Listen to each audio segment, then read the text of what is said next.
People ask me all the time, what does it take to be happy? And I always tell them it's really simple. One word, progress. Progress equals happiness. If you keep growing, you're gonna feel alive. And if you keep growing, you're gonna have more to give.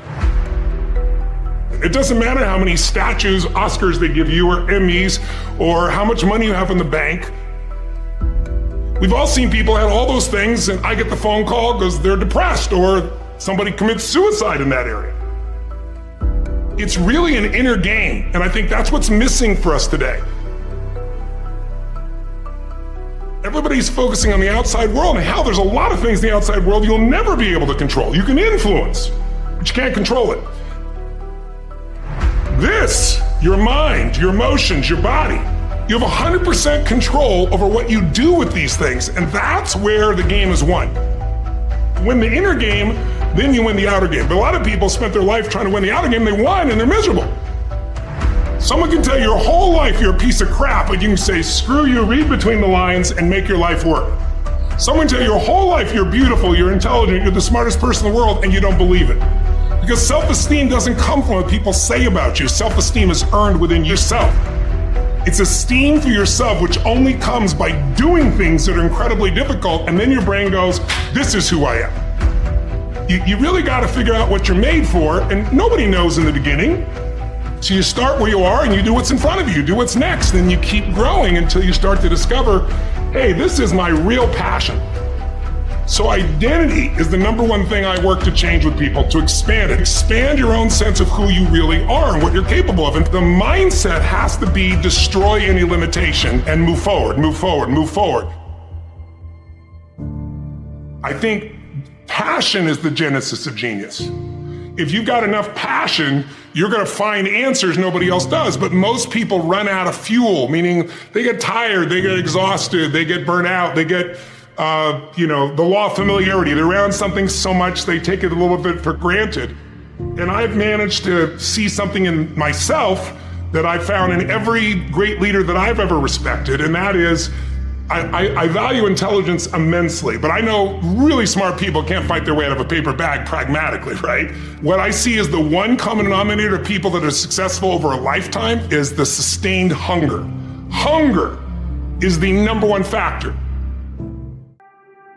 A lot of people, it's the expectation that destroys their ability to be successful because they expect to win on the first shot, and no one does. And so it's like, are you asking the universe to be unreasonable for you by expecting to be good on your first try? With 20 hours of focused effort, most people can be pretty decent at something, but most people spend years waiting to do the first hour. How can I decrease that action threshold and get someone to just embrace the suck? You should expect to suck, and it would be unreasonable for you to be good if you haven't done it before.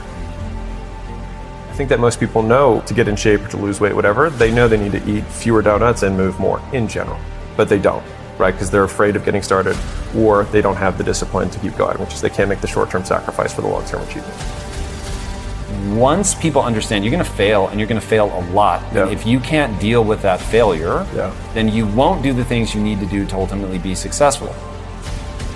Most people had a graveyard of failures before they had their actual first success.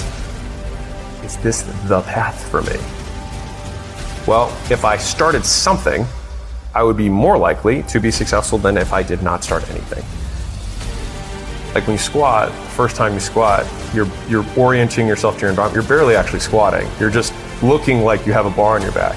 But you learn so much between that first rep and your 10,000th rep. You have to be, in my own language, willing to stare nakedly at your inadequacies. And if you can stare nakedly at your inadequacies, then you can actually get better. I think most people have a dramatic underestimation of how much volume it takes to be successful. Right? They're like, okay, I should go on 5 dates and then find the girl I'm going to marry. Like, what if it was 500? Do not cast power to your excuses. Own your circumstances, because no one else will. I think the difference between rich people and poor people, successful people, not successful people, is the degree to which they give power to their circumstance. So I have to keep working hard, and hopefully everything will work out. I'll be number one in the future. So I'm going to continue to work hard, and we as a team are going to continue to work hard as an organization the same way. We continue to push and push until we get back to that top. While everybody would be at the cafeteria, eating and doing all sort of stuff, I just go back to the gym. I'm talking to the one that's been through hell. I'm talking to the one that really wants to take it to that level that no one has ever been.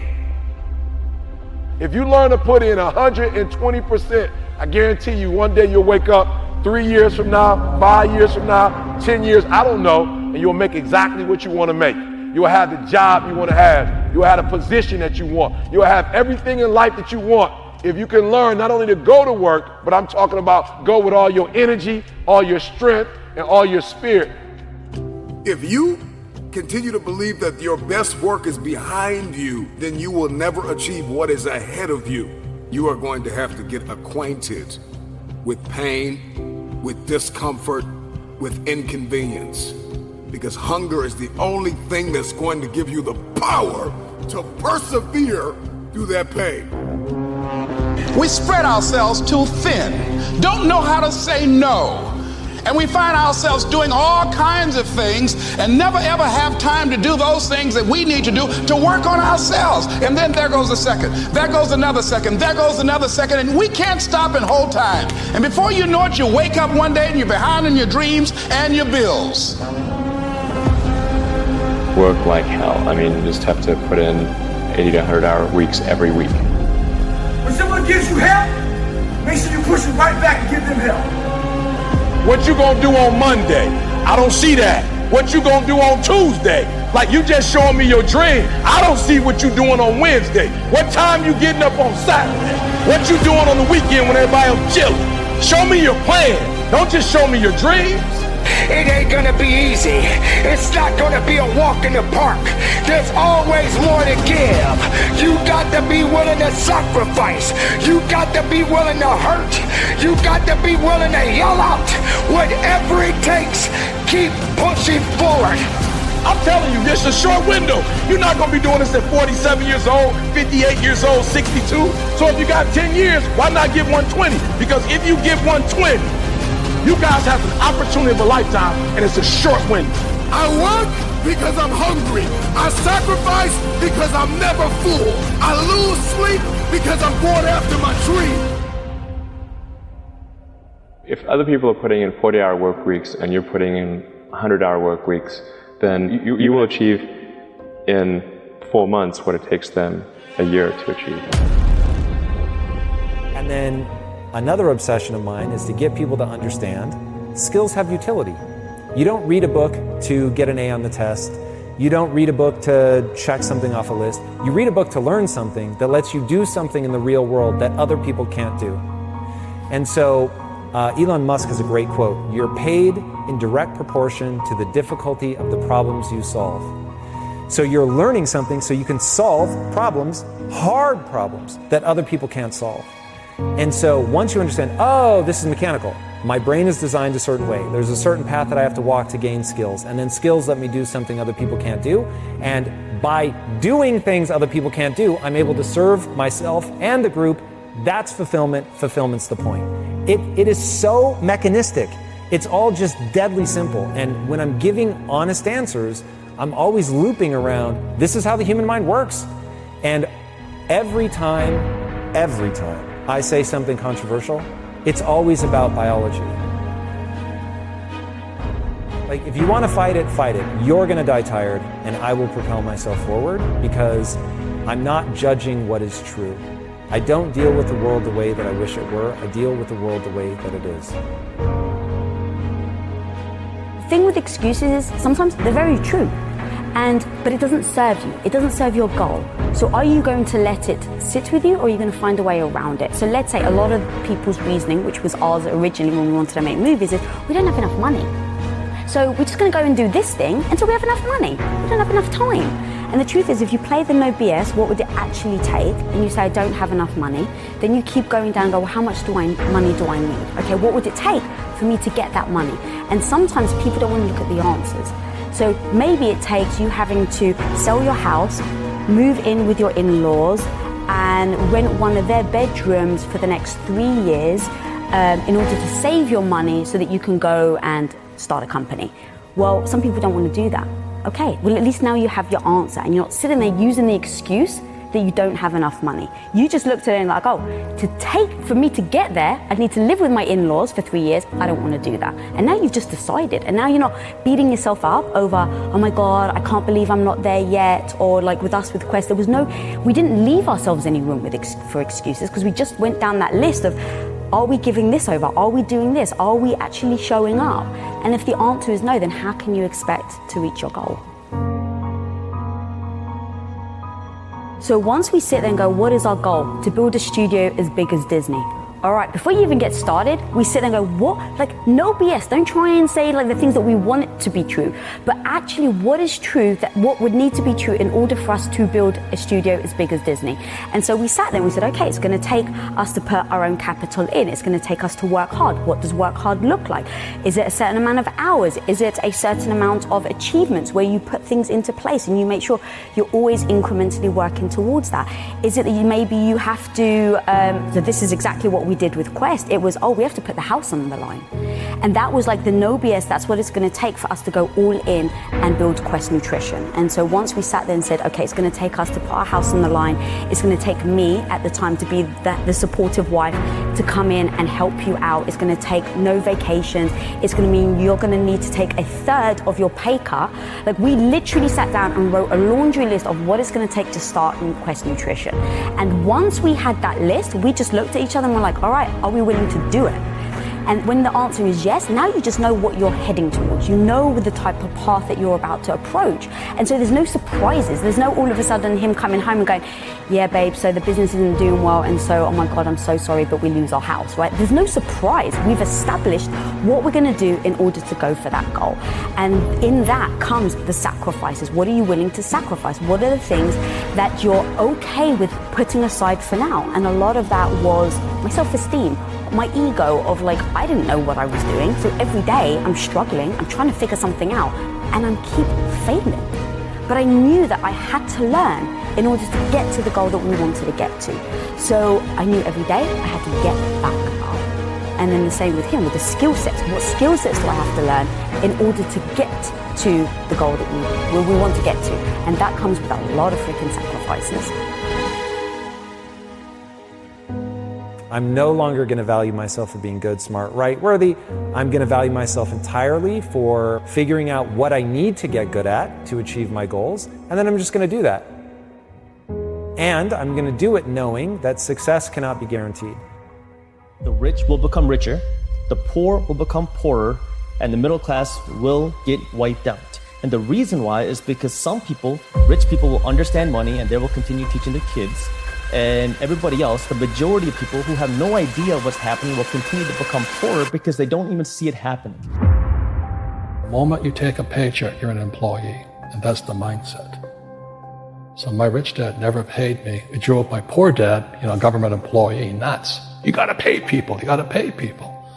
And rich dad was not saying that the paycheck was bad. He says you didn't want to be a slave to money. So as an entrepreneur, if the rich dad folded, I just started another company. I don't need a paycheck.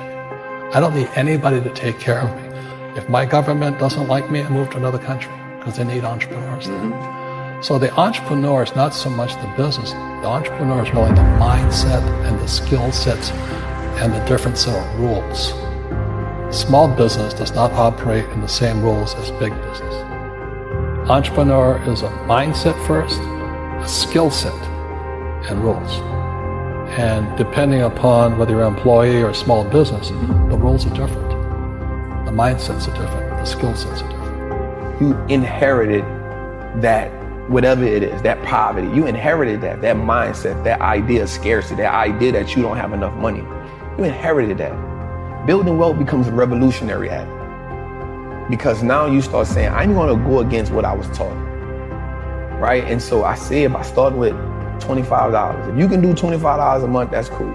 If you can do $25 a week, that's cool. But what happens is, once you start understanding the power of how your money works, you'll start saying, I don't need to do that because that's taken away from this.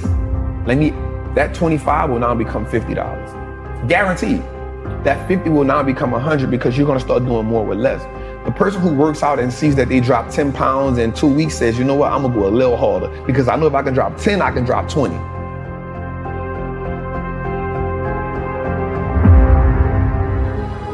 You short of breath, SOB, shortness of breath, you wheezing.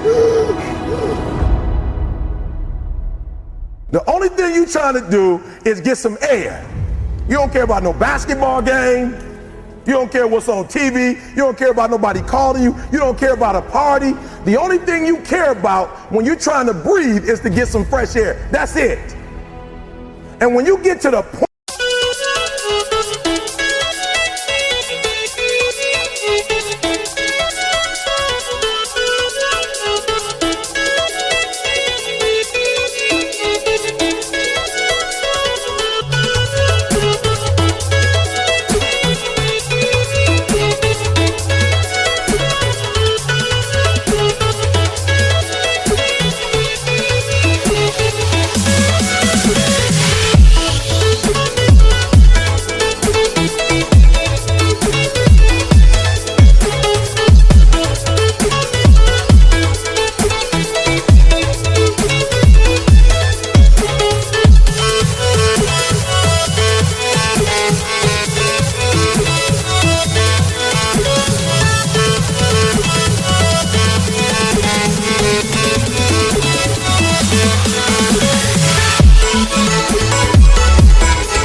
point where all you want to do is be successful, as bad as you want to breathe, then you'll be successful.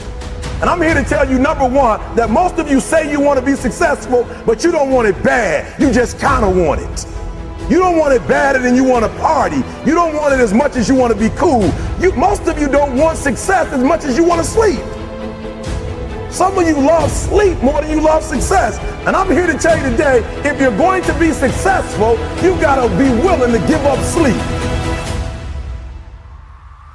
Inhale and exhale. Inhale and exhale. All you have is all you need. All our lives, many of us go through life running from things that ain't got no teeth to do us any harm. This is a mentality, like you gotta live this, you gotta eat this, you got every single thing you do. It's a mentality. Okay, so what do I mean? Because I gotta get you to go from behavior to mentality, because I told you before, I've studied great people, millionaires and billionaires and people who succeed in what they do, and I realized that the difference is only it's not a behavior. It's not something that they do. It's not something that they get to when they want to. It's not a feeling. Some of y'all, for real, you still on feelings. When you feel like doing it, you do it. When you don't feel like doing it, you don't. And so for you, it's a feeling, right? It's a feeling. For them, it's a mentality. It's a way of life. It's what they eat. It's what they sleep. It's what they drink. It's who they are. It possesses them. And the guru was telling him, when mentally you want it, in your spirit, in your soul, when you want it, it will happen.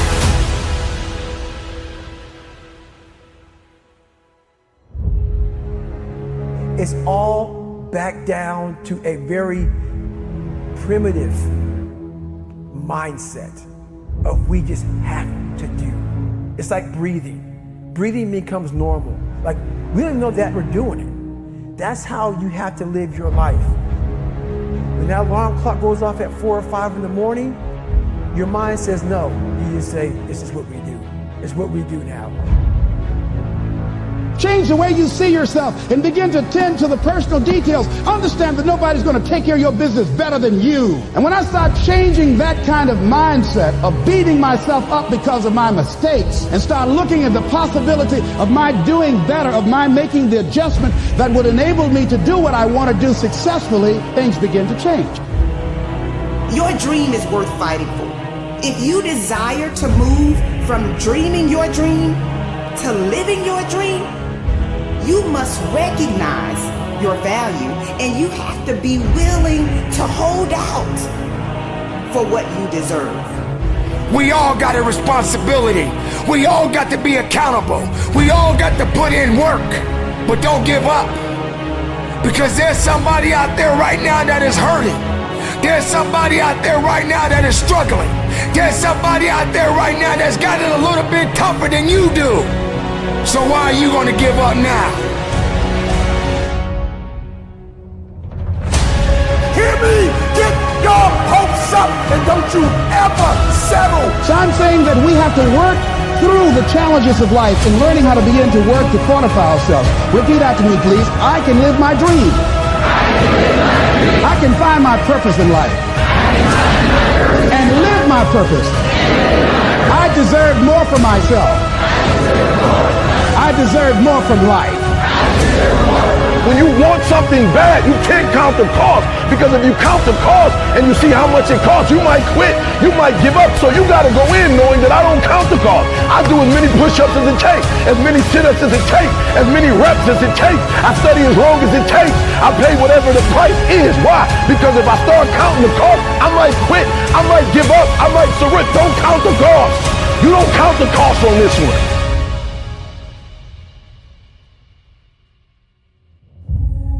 As long as there is breath in your body, there is a chance.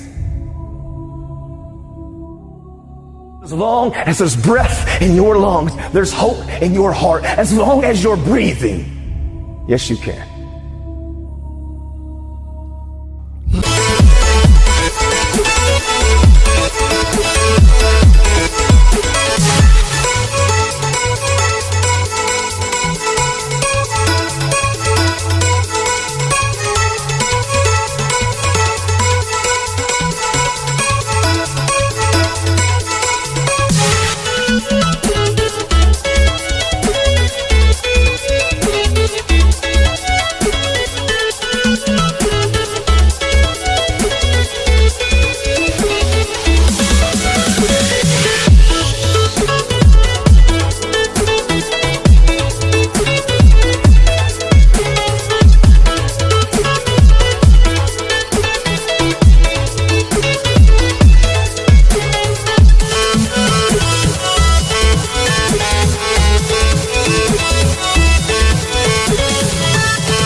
life, you.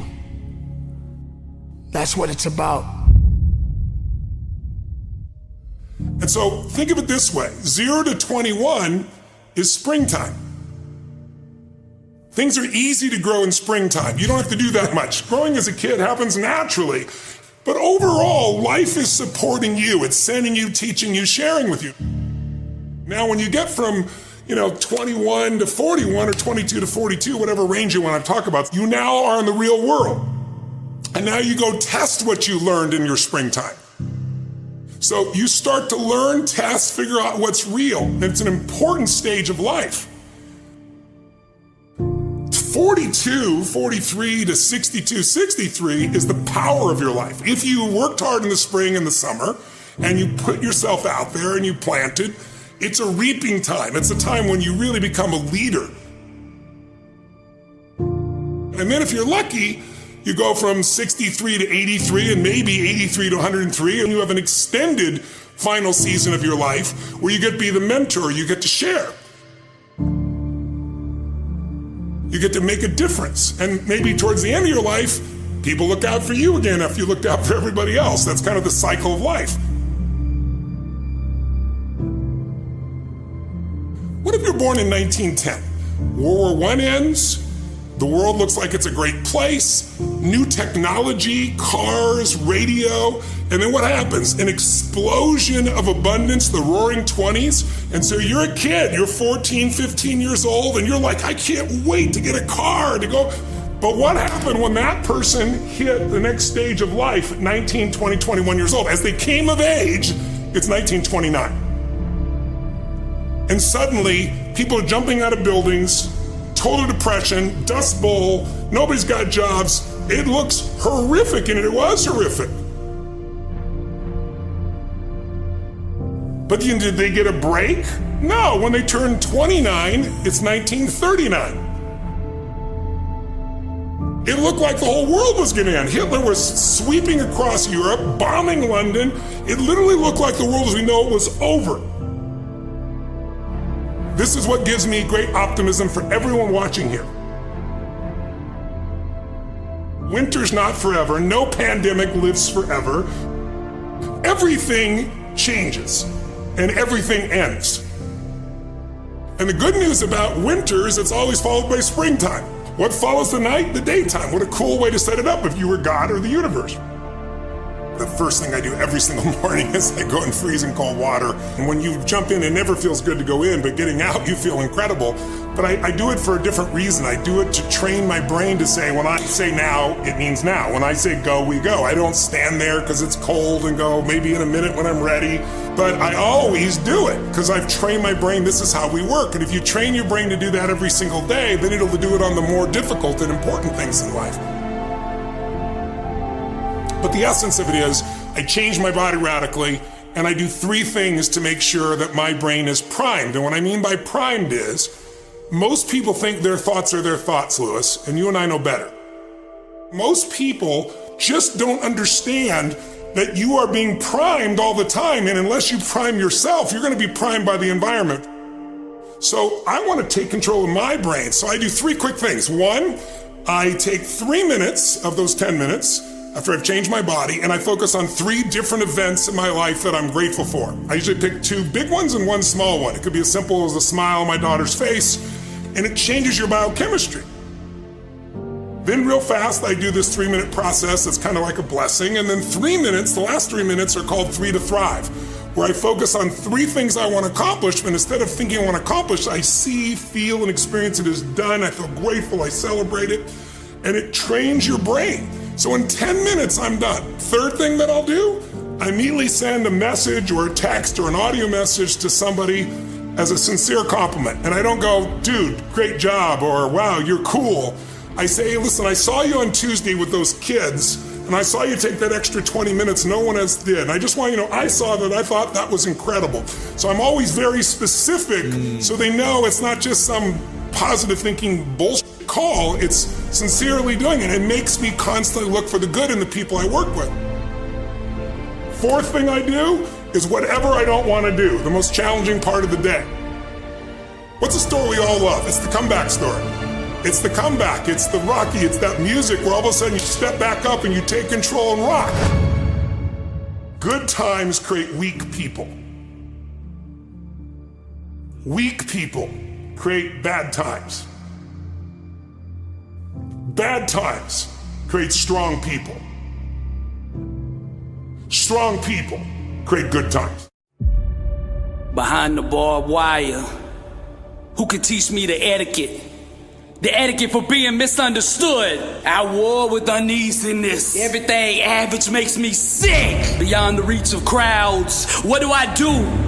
Do to stop this voice that never ceases. I wrestle with poetic demons. I speak for the lost and all those going through pain. Every word I say, the sound of a comeback, testifying of your victory, a witness to your overcoming. Because I am the voice in the flame. Inside the raging furnace, where do I find an apology? An apology befitting of my rebelliousness. I fight the fist of that doubt. How many know what it's like to be young, gifted, and crazy? Over the walls of resentment.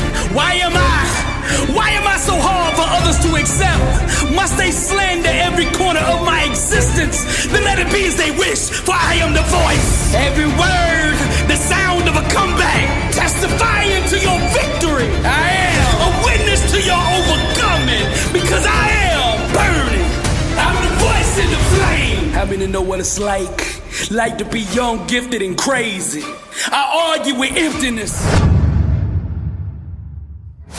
You can either sit around and listen to testimonies, or you could become one. Which one you gonna do? Successful people know what they want and why they want it. That's why they are successful. You gotta make a decision. What is it that you want? You can either sit around and listen to testimonies, or you could become one. I am truth in motion. Listen here. Truth is its own gatekeeper. Nothing can stop what truth sets in motion. You gotta stop asking for other people's permission to live your dream. It's not the other people that owe you. You owe you. Stop begging for what you haven't earned. It's time to get up and grind. I strum the divine chord, and my harmony summons the full manifestation of who I am. This is what truth looks like in motion. Young, gifted, and burning. Successful people get comfortable being uncomfortable. The common person will do anything to do nothing. They lazy. That's why they sell so many of them lazy boy chairs. You can either sit around and listen to testimonies, or you can become one. What is it that you want? Sculpted by the blade itself. 1,000 knives couldn't kill me. But there in the darkness, underneath her shadows, the warrior discovered himself. Shaped from the hammer of pain, 1,000 betrayals couldn't break me.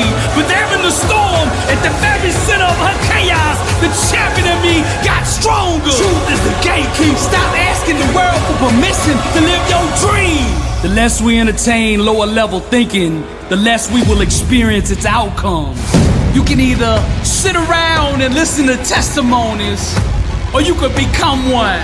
For it is written, but be doers of the word and not hearers only. I can see my dreams so clearly now that its manifestation is inevitable. Nothing can stop me. My daddy used to tell me, son, if you're gonna make a mistake, then make it full speed. Some people drown, others go out in a blaze of glory. I'm young, rich, and burned. If a desire burns long enough, it'll grow into an obsession.